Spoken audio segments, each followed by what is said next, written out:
If you think you can, you are right. If you think you can't, again you are right.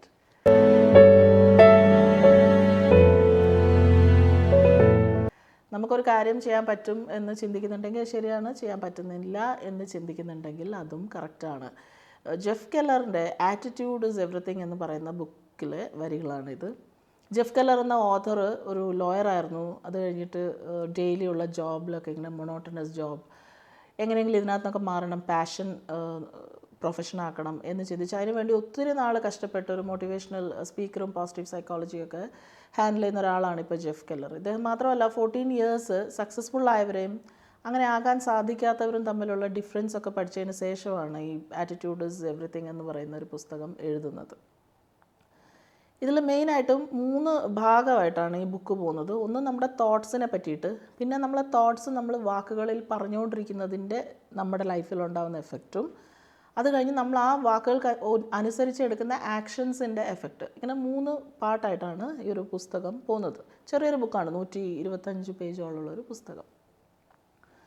ഇതിൽ ആറ്റിറ്റ്യൂഡിനെ കുറിച്ച് പറയാനായിട്ട് ആദ്യം നല്ലൊരു example പറയുന്നത്, 2 പേര് സാമും സാറയും അവരൊരു റെസ്റ്റോറൻറ്റിൽ പോകുന്നുണ്ട്. രണ്ടുപേരും ഒരേ ഓഫീസിൽ വർക്ക് ചെയ്യുന്നു. ഒരുപോലെയുള്ള സിറ്റുവേഷനാണ് രാവിലെ അവർക്ക് ഓഫീസിൽ ഉണ്ടാകുന്നത്. എന്നിട്ട് 2 പേരും ലഞ്ച് കഴിക്കാനായിട്ട് റെസ്റ്റോറൻറ്റിൽ പോകുമ്പം സാറ ഈ രാവിലെ ഉണ്ടായിരുന്ന പ്രശ്നങ്ങളൊക്കെ മറന്ന് ചിരിച്ചുകൊണ്ടൊക്കെയാണ് റെസ്റ്റോറൻറ്റിലേക്ക് പോകുന്നത്. സാം പോകുന്നതാണെങ്കിൽ ആ ടെൻഷനും അതിൻ്റെ കാര്യങ്ങളും ഒക്കെ ആലോചിച്ചുകൊണ്ട് തന്നെയാണ് പോകുന്നത്. റെസ്റ്റോറൻറ്റിൽ കിട്ടുന്ന ഭക്ഷണം സെയിം ക്വാളിറ്റിയാണ്. ഇവർക്ക് 2 പേർക്കും വെയിറ്റർ ഭക്ഷണം കൊടുക്കാനായിട്ട് എടുക്കുന്ന വെയിറ്റിംഗ് ടൈം സെയിമാണ്, ഒക്കെ സെയിമാണ് സിറ്റുവേഷൻസ്. പക്ഷേ 2 പേരും എക്സ്പീരിയൻസ് ചെയ്യുന്നത് 2 തരത്തിലുള്ളതാണ്. ഒരാൾ ലഞ്ച് നന്നായിട്ട് എൻജോയ് ചെയ്തു, മറ്റൊരാൾ ലഞ്ച് ഒട്ടും തന്നെ എൻജോയ് ചെയ്തില്ല. അപ്പോൾ ഇവിടെ ഡിഫറൻസ് എന്ന് പറയുന്നത് ഇവർക്ക് 2 പേർക്കും ഉണ്ടായിരുന്ന ആ ഒരു സിറ്റുവേഷനിൽ എടുത്തൊരു ആറ്റിറ്റ്യൂഡാണ്. ഈ ഒരു പുസ്തകത്തിൽ പറയുന്നത് ആറ്റിറ്റ്യൂഡ് എന്ന് പറയുന്നത് നമ്മൾ ഈ ലോകത്തിനെ എക്സ്പീരിയൻസ് ചെയ്യാനായിട്ട് ഉപയോഗിക്കുന്ന ഒരു മെൻറ്റൽ ഫിൽറ്ററായിട്ടാണ് പറയുന്നത്. ചെറുപ്പത്തിൽ ചെറിയ കുട്ടിയാവുന്ന സമയത്ത് ഈ ഒരു മെൻറ്റൽ ഫിൽറ്റർ, നമ്മൾ ഈ വേൾഡിനെ കാണാനായിട്ട് അല്ലെങ്കിൽ വേൾഡിൻ്റെ എക്സ്പീരിയൻസസ് നമ്മളെടുക്കുന്ന രീതി ഈ ഒരു ആറ്റിറ്റ്യൂഡ് അല്ലെങ്കിൽ മെൻറ്റൽ ഫിൽറ്ററിനെ ഡിപ്പെൻഡ് ചെയ്തിരിക്കുന്നു എന്ന് പറയുന്നു. അപ്പോൾ ചെറിയ കുട്ടിയാവുന്ന സമയത്ത് ചെറിയ കുട്ടികൾ വീണ് കഴിഞ്ഞാൽ അവർ നടക്കാൻ പഠിക്കുന്ന സമയത്ത് ഒന്നും ആര് കളിയാക്കിയാലും ഒന്നും ബോധർ ചെയ്യുന്നില്ല. അവരെന്താ ചെയ്യുക, രണ്ടാമത് എഴുന്നേറ്റ് നടക്കും. അല്ലെങ്കിൽ ആരെന്ത് പറഞ്ഞു കഴിഞ്ഞാലും ആ ഒരു സ്റ്റേജസിൽ നമ്മൾ ചെറുപ്പത്തിൽ നമുക്ക് വലിയ കാര്യങ്ങളൊന്നും എഫക്റ്റ് ചെയ്യുന്നില്ല. പക്ഷേ വളർന്ന് വരുന്ന സമയത്ത് നമുക്ക് കിട്ടുന്ന പല ഫീഡ്ബാക്ക്സ്, ചിലപ്പോൾ പാരൻസിൻ്റെ കയ്യിൽ നിന്ന് കിട്ടിയിട്ടുള്ള ചില ക്രിറ്റിസിസംസ് ആവാം, അല്ലെങ്കിൽ നമ്മുടെ ഫ്രണ്ട്സ് പിയർ ഗ്രൂപ്പിൽ നിന്നൊക്കെ കിട്ടുന്ന റിജക്ഷൻസ് ആവാം, അല്ലെങ്കിൽ ലൈഫിലുണ്ടായിട്ടുള്ള ചില ഡിസപ്പോയിൻമെൻറ്റ്, അങ്ങനെയുള്ള പല കാര്യങ്ങളും നമ്മുടെ ഈ ആറ്റിറ്റ്യൂഡ് എന്ന് പറയുന്ന ഈ ഒരു മെൻറ്റൽ ഫിൽറ്ററിനകത്ത് ഡേർട്ടായിട്ട് അങ്ങനെ അങ്ങ് വരും എന്നാണ് പറയുന്നത്. അപ്പോൾ എന്താ സംഭവിക്കുന്നത്, നമ്മൾ ഈ ഡേർട്ട് ക്ലീൻ ചെയ്യാൻ മറന്നു പോകുന്നു. ഈ നമുക്ക് വന്നിരിക്കുന്ന ഈ എക്സ്പീരിയൻസസ് ഒക്കെ തന്നെ വെച്ചുകൊണ്ടാണ് പിന്നീട് നമ്മൾ ഓരോ കാര്യങ്ങൾ കാണുന്ന സമയത്തും ജഡ്ജ് ചെയ്യുകയും എക്സ്പീരിയൻസ് ചെയ്യുകയും ചെയ്യുന്നത്. മറ്റൊരു കാര്യം പറയുന്നത്, ഇപ്പോൾ ഒരു ക്ലീൻ വിൻഡോയിൽ കൂടെ നമ്മൾ പുറത്തേക്ക് നോക്കുകയാണെങ്കിൽ നമുക്കെല്ലാം നല്ല വൃത്തിയായിട്ട് കാണാൻ പറ്റും. പക്ഷേ ഈ വിൻഡോയിൽ ഡേർട്ട് ഉണ്ടെങ്കിൽ പുറത്തുള്ളതിനല്ല പ്രശ്നം, ഈ വിൻഡോ തുടച്ച് വൃത്തിയാക്കാത്തതാണ് അവിടെ പ്രശ്നം. അതുപോലെ നമ്മുടെ ഈ ആറ്റിറ്റ്യൂഡ് എന്ന് പറയുന്ന മെൻറ്റൽ ഫിൽറ്റർ, നമ്മൾ ഈ ഡേർട്ട് ഇങ്ങനെ അക്യുമുലേറ്റ് ചെയ്ത് അങ്ങനെ അങ്ങ് പോകുന്ന സമയത്ത് നമുക്ക് കിട്ടുന്ന എക്സ്പീരിയൻസസ് ഒക്കെ നമ്മുടെ ഈ ആറ്റിറ്റ്യൂഡിനെ ബേസ് ചെയ്തുകൊണ്ടിരിക്കും. അപ്പോൾ നമ്മളിത് ഈ മെൻറ്റൽ ഫിൽറ്റർ ക്ലീൻ ചെയ്യണം എന്നാണ് ഈ ബുക്കിൽ പറയുന്നത്. അപ്പോൾ ക്ലീൻ ആര് ചെയ്യും? നമ്മളിതുപോലെ ബുക്ക് വായിച്ചത് കൊണ്ടോ അല്ലെങ്കിൽ എന്തെങ്കിലും ടോക്സ് ഒക്കെ കേട്ടതുകൊണ്ടൊന്നും അത് ക്ലീൻ ആവില്ല. ക്ലീൻ ചെയ്യണമെങ്കിൽ നമ്മൾ തന്നെ ചെയ്യണം. ജസ്റ്റ് റിമൈൻഡ് ചെയ്യാൻ മാത്രമേ പറ്റുള്ളൂ നമ്മുടെ ആറ്റിറ്റ്യൂഡ് കറക്റ്റ് ചെയ്യണം എന്നുള്ളത്. അപ്പോൾ നമ്മുടെ നേരത്തെ ഉള്ള എക്സ്പീരിയൻസസിൻ്റെ ഒക്കെ ഒരു ആകത്തുക വെച്ചുകൊണ്ട് നമ്മൾ നെക്സ്റ്റ് പുതിയ വരുന്ന കാര്യങ്ങൾ കാണുന്ന സമയത്ത് ഈ ഒരു മെൻറ്റൽ ഫിൽറ്റർ നമ്മുടെ ക്ലീൻ ആണോ എന്നുള്ളത് നോക്കണമെന്നാണ് ഫസ്റ്റ് ഒരു പോയിന്റ് ഈ ബുക്കിൽ നിന്ന് എടുക്കാൻ പറ്റുന്നത്. അപ്പോൾ ജെഫ് കെല്ലർ തന്നെ, ഈ ഓത്തർ തന്നെ ചോദിക്കുന്നത്, നിങ്ങൾക്ക് ഇങ്ങനെയൊക്കെ പറയാം, പക്ഷേ എൻ്റെ സിറ്റുവേഷൻസിൽ എനിക്ക് ഇത്ര നല്ല ആറ്റിറ്റ്യൂഡൊന്നും വെക്കാനൊന്നും പറ്റില്ല. എൻ്റെ സിറ്റുവേഷൻ അറിയാമായിരുന്നെങ്കിൽ, എൻ്റെ ജീവിതത്തിൻ്റെ സാഹചര്യങ്ങളൊക്കെ അറിയാമായിരുന്നെങ്കിൽ ഇങ്ങനെ നല്ല ആറ്റിറ്റ്യൂഡ് പിടിക്കാനൊന്നും പറ്റില്ല എന്നാണ് നിങ്ങൾ തോന്നുന്നെങ്കിൽ, ഈ വായനക്കാരന് തോന്നുന്നെങ്കിൽ, അദ്ദേഹം ഒരു എക്സാമ്പിൾ പറയുന്നത്, നമുക്കറിയാം man search for meaning, Victor ഫ്രാങ്കിളുടെ ബുക്ക്. വിക്ടർ ഫ്രാങ്കിൾ ഒരു നാസി ക്യാമ്പിൽ പെട്ടുപോകുന്നതും അമ്മയും അതുപോലെ കൂടപ്പിറപ്പുകളെ തന്നെ ഗ്യാസ് ചേമ്പറിലൊക്കെ ഇട്ട് ഒരു വല്ലാത്ത സിറ്റുവേഷൻസിൽ കൂടെ പോകുന്ന സമയത്താണ് അദ്ദേഹം ഈ മാൻ സെർച്ച് ഫോർ മീനിങ് എഴുതിയിട്ടുള്ളത്. അവിടെ ആ ക്യാമ്പിലുള്ള എല്ലാവരുടെയും സിറ്റുവേഷൻ വളരെ ഭീകരമാണ്. പക്ഷേ അവിടെ അദ്ദേഹം കണ്ടതെന്ന് വെച്ച് കഴിഞ്ഞാൽ ആ ഒരു സിറ്റുവേഷനിലും ഓരോരോ ആളുകൾ എടുക്കുന്ന ആറ്റിറ്റ്യൂഡിനനുസരിച്ചായിരുന്നു ഓരോരോ ആൾക്കും ഉള്ള എക്സ്പീരിയൻസസ്. അപ്പോൾ അത്രയും ഭീകരമായ സിറ്റുവേഷനിലൊന്നും അല്ലായിരിക്കുമല്ലോ നമ്മൾ. അപ്പോൾ അങ്ങനെ ഒരു സിറ്റുവേഷനിലും ആറ്റിറ്റ്യൂഡ് ഓരോരാൾക്കും ഡിഫറെൻറ്റ് എക്സ്പീരിയൻസസ് ആണ് തരുന്നതെങ്കിൽ നമ്മുടെ സിറ്റുവേഷനിലും നമ്മൾ ആറ്റിറ്റ്യൂഡ് ചൂസ് ചെയ്യാൻ പറ്റും എന്നുള്ളതാണ് ഈ മാൻ സെർച്ച് ഫോർ മീനിങ് എന്ന പുസ്തകത്തിൻ്റെ ഉദ്ധരിച്ചുകൊണ്ട് ഇദ്ദേഹം പറയുന്നത്. ആറ്റിറ്റ്യൂഡിൻ്റെ കൂടെ നമ്മുടെ ഈ ഒരു മെൻറ്റൽ ഫിൽറ്റർ ക്ലിയർ ആയി കഴിഞ്ഞാൽ പിന്നീട് കുറച്ച് സക്സസ് പ്രിൻസിപ്പിൾസ് യൂസ് ചെയ്തിട്ട് നമുക്ക് ലൈഫിനെ ഈസി ആയിട്ട് നമ്മൾ ഉദ്ദേശിക്കുന്നിടത്ത് എത്തിക്കാൻ പറ്റും എന്ന് പറയുന്നത്. അതിൽ ഫസ്റ്റ് വൺ ഒരു ലോ ഓഫ് ഡോമിനൻറ്റ് തോട്ട് എന്ന് വെച്ചാൽ നമ്മളൊരു ദിവസം ഏറ്റവും കൂടുതൽ ചിന്തിച്ചു കൊണ്ടേയിരിക്കുന്നത് എന്താണ് എന്ന് ഒന്ന് ആലോചിച്ച് കഴിഞ്ഞാൽ അതായിരിക്കും നമ്മുടെ ലൈഫിൽ ഏറ്റവും കൂടുതൽ പ്രോമിനൻ്റ് ആയിട്ട് വരുന്നത്. നമുക്കൊന്നും ചെയ്യാൻ പറ്റില്ല, നമുക്കൊന്നും പറ്റില്ല എന്നൊക്കെ ഇങ്ങനെ പറഞ്ഞുകൊണ്ടിരിക്കുകയാണെങ്കിൽ, അല്ലെങ്കിൽ വേറെ എക്സാമ്പിൾ പറയുന്നത്, ഇപ്പോൾ ഒരു അസുഖം വന്നു കഴിഞ്ഞാൽ നമ്മൾ അസുഖത്തിനെ കുറിച്ച് തന്നെ സംസാരിക്കുമ്പോൾ നമ്മൾ പരിചയപ്പെടുന്നതും നമ്മൾ അട്രാക്റ്റ് ചെയ്യുന്നതും അതേപോലെ അസുഖമുള്ള ആൾക്കാരായിരിക്കും. നമുക്ക് കുറച്ച് ഫിനാൻഷ്യലി പ്രശ്നമുണ്ടെങ്കിൽ നമ്മൾ ആ പ്രശ്നങ്ങളെക്കുറിച്ച് തന്നെ സംസാരിച്ചുകൊണ്ടിരിക്കുകയാണെങ്കിൽ അതാണ് നമ്മുടെ ഡോമിനൻ്റ് തോട്ട്. ആ തോട്ട് തന്നെയാണ് നമ്മൾ വേർഡ്സിൽ കൂടെ വരുന്നത്. അപ്പോൾ നമ്മൾ അട്രാക്റ്റ് ചെയ്യുന്നതും ഫിനാൻഷ്യലി പ്രശ്നമുള്ള ആൾക്കാർ കൂട്ടത്തിലായിരിക്കും. അപ്പം നമ്മുടെ ആറ്റിറ്റ്യൂഡ് എങ്ങനെ ആ ഒരു സിറ്റുവേഷനിൽ പോസിറ്റീവാക്കി മാറ്റാം. അപ്പോൾ ഫസ്റ്റ് ആൻഡ് ഫോർമോസ്റ്റ് പറയുന്ന ഈ ഒരു ലോ ഓഫ് ഡോമിനൻ്റ് തോട്ടാണ്. നമ്മൾ എന്തിനെക്കുറിച്ചാണ് ചിന്തിച്ചു കൊണ്ടിരിക്കുന്നത് എന്നുള്ളത് നമ്മൾ ഫസ്റ്റിലെ ഒന്ന് നോക്കണം. അതിൽ 4 ഏരിയാസ് ഓഫ് ലൈഫാണ് പറയുന്നത്. ഒന്ന് ഫിനാൻസ്, റിലേഷൻഷിപ്പ്, കരിയർ, ഹെൽത്ത്.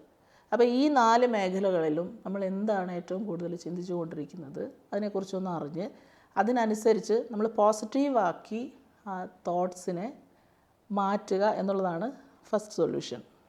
രണ്ടാമത് ഇദ്ദേഹം പറയുന്ന ഒരു സക്സസ് പ്രിൻസിപ്പിളിലേക്കുള്ള ഒരു കാര്യം കമ്മിറ്റ്മെൻ്റ് ആണ്. കമ്മിറ്റ്മെൻറ്റിൽ അദ്ദേഹം പറയുന്നത് 100 ഇൻട്രസ്റ്റ് ഉള്ള ആൾക്കാരെക്കാട്ടിലും നല്ലതാണ് ഒരു കമ്മിറ്റഡ് ആയിട്ടുള്ള ഒരാൾ. ഇൻട്രസ്റ്റ് ഉള്ള ആൾക്കാർ ഒരുപാടുണ്ടാവും. നമുക്കിപ്പം ഒരു കാര്യത്തിലേക്ക് എത്തിപ്പെടാനായിട്ട് 5 സ്റ്റെപ്പ് വേണം, ഇത്രയും കാര്യങ്ങൾ ചെയ്താൽ മാത്രമേ ഞാനിവിടെ എത്തുള്ളൂ എന്നുണ്ടെങ്കിൽ നമ്മൾ സ്റ്റാർട്ടിങ്ങിൽ തന്നെ ഈ ഒരു 5 സ്റ്റെപ്പ് ചെയ്യാനുള്ളൊരു കമ്മിറ്റ്മെൻറ്റ്. അപ്പോൾ ചില കാര്യങ്ങളിൽ നമുക്ക് നമ്മുടെ ഗോളിൽ എത്താനായിട്ട് എത്ര നേരം അല്ലെങ്കിൽ എത്ര കാലം എടുക്കും എന്നറിയില്ല. പക്ഷേ എത്ര കാലം വരെ അത് എടുക്കുമോ അതുവരെയും കമ്മിറ്റഡ് ആയിട്ട് ഇരിക്കാനുള്ള ഒരു മനസ്സ് നമുക്കുണ്ടെങ്കിൽ മാത്രമേ നമ്മൾ അവിടെ വരെ എത്തുള്ളൂ. മൂന്നാമത്തെ കാര്യം പറയുന്നത്, നമ്മൾ എന്തൊക്കെ പോസിറ്റീവ് ആറ്റിറ്റ്യൂഡ് എടുത്തു കഴിഞ്ഞാലും പ്രശ്നങ്ങൾ വരും. ഈ പ്രശ്നങ്ങൾ ട്രബിൾസ് കുട്ടികളെ പോലെയാണെന്ന് അദ്ദേഹം പറയുന്നു. Troubles are like babies. അതിനെ ഇങ്ങനെ നമ്മൾ ട്രീറ്റ് ചെയ്തുകൊണ്ടിരുന്നു കഴിഞ്ഞാൽ, നല്ല നർച്ചർ ചെയ്തുകൊണ്ടിരുന്നു കഴിഞ്ഞാൽ അതിങ്ങനെ വളർന്നുകൊണ്ടേയിരിക്കും. അപ്പോൾ പ്രോബ്ലംസ്, ഏതൊരു പ്രോബ്ലമിൻ്റെ അകത്തും ഒരു ഓപ്പർച്യൂണിറ്റിയുടെ സീഡ് ഉണ്ടാവും. അപ്പോൾ നമ്മളൊരു പ്രോബ്ലം വരുന്ന സമയത്ത് അത് പ്രോബ്ലം മാത്രം ഡിസ്കസ് ചെയ്യാതെ അതിൻ്റെ സൊല്യൂഷൻ്റെ ഭാഗത്തേക്ക്, ആ പ്രശ്നത്തെക്കുറിച്ച് പറയാതെ അതിൻ്റെ സൊല്യൂഷൻസ് എന്തായിരിക്കും എന്നുള്ള രീതിയിൽ സംസാരിക്കുക എന്നുള്ളതാണ് മൂന്നാമത്തെ സക്സസ് പ്രിൻസിപ്പിൾ പറയുന്നത്. നാലാമതായിട്ട് എനിക്ക് ഫീൽ ചെയ്തൊരു പോയിന്റ് ഇദ്ദേഹം പറയുന്നത് മെൻ്റൽ മൂവീസിനെ കുറിച്ചാണ്. നമുക്ക് പല രീതിയിലുള്ള മെൻ്റൽ മൂവീസ് ഉണ്ടാക്കാൻ പറ്റും. ഇപ്പോൾ ഒരു വെള്ള ആനയെ ചിന്തിക്കണം എന്ന് പറഞ്ഞു കഴിഞ്ഞാൽ നമുക്ക് ഉടനെ തന്നെ ഒരു വെളുത്ത ആനയുടെ ഒരു ഇമേജ് നമ്മുടെ മൈൻഡിൽ വരും. അത് പിങ്ക് ആക്കണം എന്ന് പറഞ്ഞു കഴിഞ്ഞാൽ അത് പിങ്ക് ആവും. അതുപോലെ നമ്മുടെ ചൈൽഡ്ഹുഡിൽ ഉണ്ടായിരുന്ന എക്സ്പീരിയൻസസിൻ്റെ മെൻ്റൽ മൂവീസും നമുക്ക് ഉണ്ടാവും. ഫോർ എക്സാമ്പിൾ, ഒരു കുട്ടി ടീച്ചർ വഴക്ക് പറയുന്നു. നമുക്ക് ഫോർ എക്സാമ്പിൾ നമുക്ക് തന്നെ അങ്ങനെ ഒരു എക്സ്പീരിയൻസ് ഉണ്ടെങ്കിൽ ആ ഒരു മെൻ്റൽ ഇമേജ് നമുക്ക് വരുമ്പോൾ നമ്മൾ വല്ലാണ്ട് നമ്മളെ ടീച്ചർ വഴക്ക് പറഞ്ഞ ആ ഒരു മെൻ്റൽ മൂവി തന്നെ ആയിരിക്കാം. പക്ഷേ ഇത്രയും വളർന്ന സമയത്ത് നമുക്ക് ആലോചിക്കാം, ഒരു പക്ഷേ ടീച്ചർ അന്ന് അങ്ങനെ പറഞ്ഞത് എൻ്റെ കുഴപ്പം കൊണ്ടായിരിക്കില്ല. കുറച്ചുകൂടി നമ്മൾ മെച്ചുവേർഡ് ആകുമ്പോൾ നമുക്ക് ആ ഒരു സിറ്റുവേഷൻ കൂടുതൽ മനസ്സിലാക്കാൻ പറ്റുമല്ലോ. അപ്പോൾ പഴയ മെൻ്റൽ മൂവീസ് അതുപോലെ ക്യാരി ഫോർവേഡ് ചെയ്യാതെ നമുക്ക് ലൈഫിൽ മുന്നോട്ട് പോകാനായിട്ട് ആ മെൻ്റൽ മൂവീസിൽ കുറച്ചുകൂടെ, കാരണം നമ്മുടെ മനസ്സിൽ കാണുന്നത്, ചിന്തിക്കുന്നത് ഒക്കെ കാര്യങ്ങളുടെ ഡയറക്ടറും അല്ലെങ്കിൽ അതിൻ്റെ വിഷ്വൽസും എല്ലാം ഉണ്ടാക്കുന്നത് നമ്മൾ തന്നെയാണ്. അപ്പോൾ നമ്മുടെ മെൻ്റൽ മൂവീസ് എത്രയും ബെറ്റർ ആക്കുകയാണെങ്കിൽ അതും ഒരു പോസിറ്റീവ് തോട്ട്സിലേക്കും പോസിറ്റീവ് ആക്ഷനിലേക്കും വേർഡ്സിലേക്കും ഒക്കെ നയിക്കുമെന്നാണ് പറയുന്നത്. മറ്റൊരു സക്സസ് പ്രിൻസിപ്പിൾ ഈ ഒരു പുസ്തകത്തിൽ പറയുന്നത്, want to be successful, learn to be uncomfortable. നമ്മൾ എന്തെങ്കിലും ഒരുപാട് ഫിയേഴ്സ് ഉണ്ടാവും നമുക്ക് ഓരോ മനുഷ്യനും. ചിലർക്ക് തോറ്റു പോകുന്നുള്ള പേടിയായിരിക്കാം, അല്ലെങ്കിൽ മറ്റുള്ളവർ എന്നെ എങ്ങനെ ആക്സെപ്റ്റ് ചെയ്യുന്നുള്ള പേടിയായിരിക്കാം, അല്ലെങ്കിൽ പുറത്ത് അപരിചിതരോട് സംസാരിക്കാനുള്ളതായിരിക്കാം. അങ്ങനെ കുറേ ഫിയേഴ്സ് ഉണ്ടാവും.